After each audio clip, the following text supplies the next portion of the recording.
You are 34. Last night, Ryan sat on your couch and asked to borrow money. 10 years ago, you and Ryan started the same job, same week, same desk, same salary. Ryan worked harder than you. Everyone said Ryan was going places. You believed them too. Last night he asked you for $2,000. You said yes. You didn't check your account first. You didn't need to. The difference was never the paycheck. The difference was one quiet thing you started doing at 24. Everyone laughed at it. Some people pitied you for it. You did it anyway, in silence, for 10 years. This is how you escaped the rat race before anyone even realized you were leaving. Rewind. You are 24. You have a job, a real one. Salary, benefits, a desk with your name on a little plastic sign. Every 2 weeks, money lands in your account. Every 2 weeks, it's gone before the next deposit, not on anything crazy. Rent, a car payment, the subscriptions you forgot you signed up for, the lunches, the small upgrades that each feel like nothing. You're not broke. You'd never call yourself broke. But you are one flat tire away from a problem you cannot solve. You just don't know it yet. In March, you get a raise. $4,000 a year. You feel like you made it for about a week. Then a nicer apartment, a better phone. The raise dissolves into a slightly better version of the same life. 6 months later, you need the next one. You are running as fast as you can. You are standing in exactly the same spot. Friday nights, you stop checking your account. You already know roughly what it says. You just don't want to see the number. Looking would make it real, so you don't look. Ryan looks at the same paycheck and does the opposite. Ryan buys the car, a black BMW, 3 years old, payments he calls nothing. He pulls into the lot, and 2 guys walk over to look at it. Ryan stands next to it like a man who's pulling ahead. You stand next to your Corolla like a man standing still. Because you are. You don't know it yet, but the way off this edge doesn't look like winning. It looks like losing, on purpose. It happens on an ordinary Tuesday. Your manager stops at your desk. Good quarter. There's a bonus coming. $1,500. You wait to feel something. Nothing comes. That night you do math you've never done before. Not the math of this month. The math of your whole life. 40 more years of this. 40 more years of the paycheck landing and leaving. 40 more years of running. And at the end of it, what? You will have given everything you had, every single day, and still be one bad month from broke. The thought doesn't scare you. It empties you. The next day, you notice a man at the office you've walked past 1,000 times. He's almost 60. He drives a 10-year-old Honda. He never seems worried about anything. You ask him, half joking, how he stays so calm. He doesn't laugh. He says, "There's a difference between looking like you made it and actually making it. Almost nobody knows which one they're chasing." He goes back to his coffee. You don't. That night you open your laptop. You add up everything you actually have. The number is small, embarrassing even. Then you do the one thing nobody ever taught you to do. You decide that from now on, every payday, the first bill you pay is the future version of yourself. Before rent, before the car, before anything else. You move money out of reach, into a place your future can find it and your impulses can't. You write that number on a piece of paper. You open the calendar on the wall and circle a date.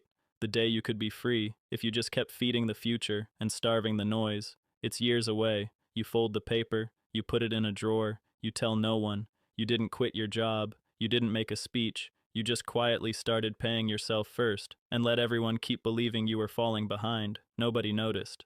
You are 26 now. You've quietly stopped chasing the things you used to chase. The promotion you don't fight for, the title you don't mention, the upgrades you skip. A friend has a birthday dinner, 12 people at a long table. The question goes around the way it always does. So what are you up to these days? What's next for you? The guy across from you just made senior manager. The woman beside him just bought a condo. They have answers. Big ones. Loud ones. The question reaches you. You say you're still at the same job. You say things are fine. You watch their faces do the small, polite thing they do when an answer disappoints them. The conversation moves on a beat too fast. You drive home and you feel it. Not poverty. Something worse. You feel like less. Smaller. Like you're falling behind in a race everyone else is clearly still running. For years, your job title was your answer to the question, who are you? You just gave it up on purpose. And you have no idea what goes in its place. You don't know it yet, but you just survived the hardest part of the whole thing, and it had nothing to do with money. You are 27. Same car, same apartment, same you. Ryan parks his BMW next to your Corolla on a Monday morning. He's got new wheels on it now. He looks at your car, then at you, and his face isn't cruel. That's what makes it worse. His face is worried. "You good, man?" he says. Like, financially? You good? You say you're good. He nods slowly, the way people nod when they don't believe you. If you ever need anything, he says, just ask.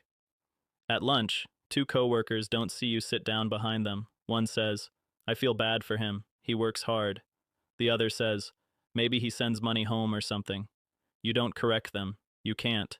You have more in savings than both of them combined, and you cannot say a single word about it, so you eat at your desk. You say nothing. You let them think whatever they want. Nobody noticed. That was starting to be the point.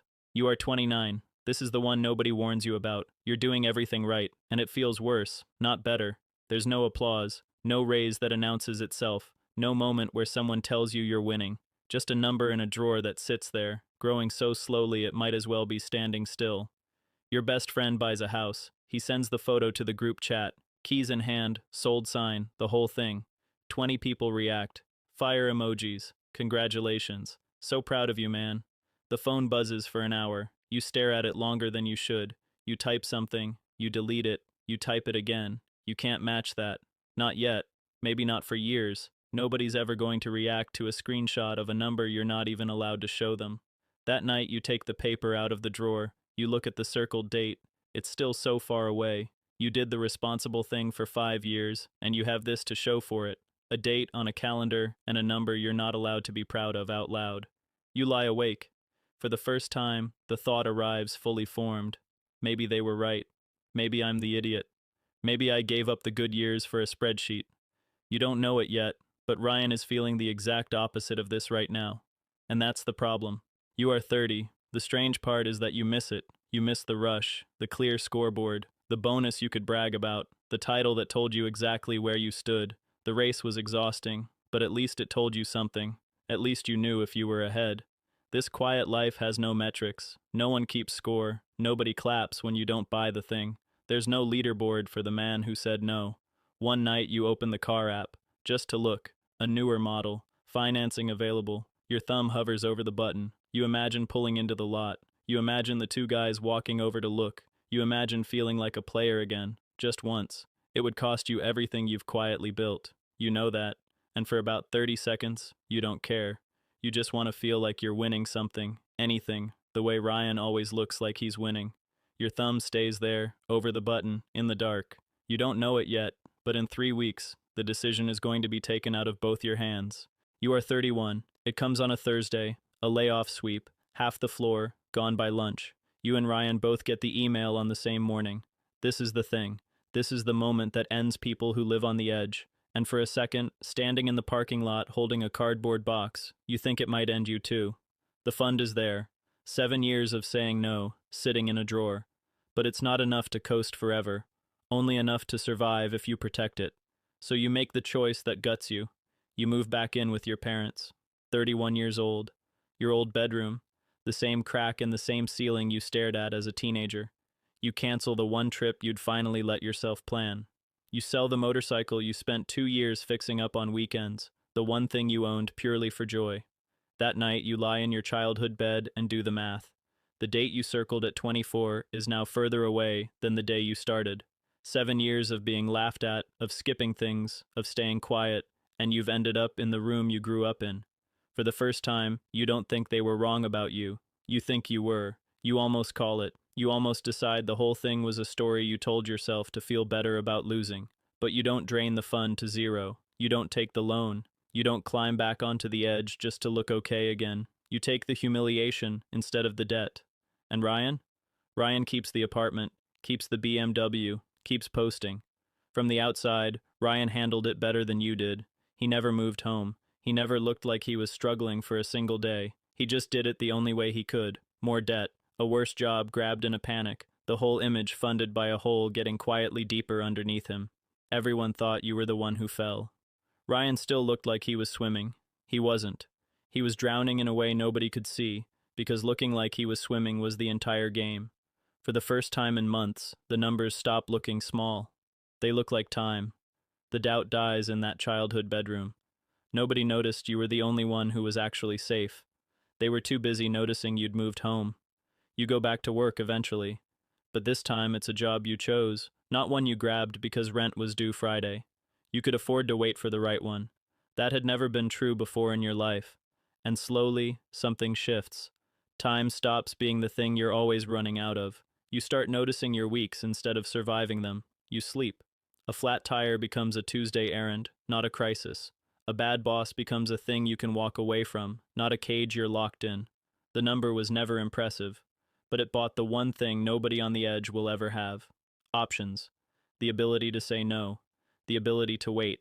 The date you circled at 24 comes and goes on an ordinary Tuesday. You don't even realize it until that evening. Nobody throws a party. You almost missed it yourself. You just look up at the end of the day and notice, quietly, that you crossed it. The people who used to ask if you were okay go quiet. And one by one, the ones who looked like they were winning start asking you the same question, lowered voice, almost embarrassed. Hey, how did you actually do it? You didn't escape by working less, or caring less, or being smarter than them. You escaped by playing a harder game, a game with no scoreboard, a game where you had to decide what winning even meant, alone, in the dark, with nobody clapping for a single move you made.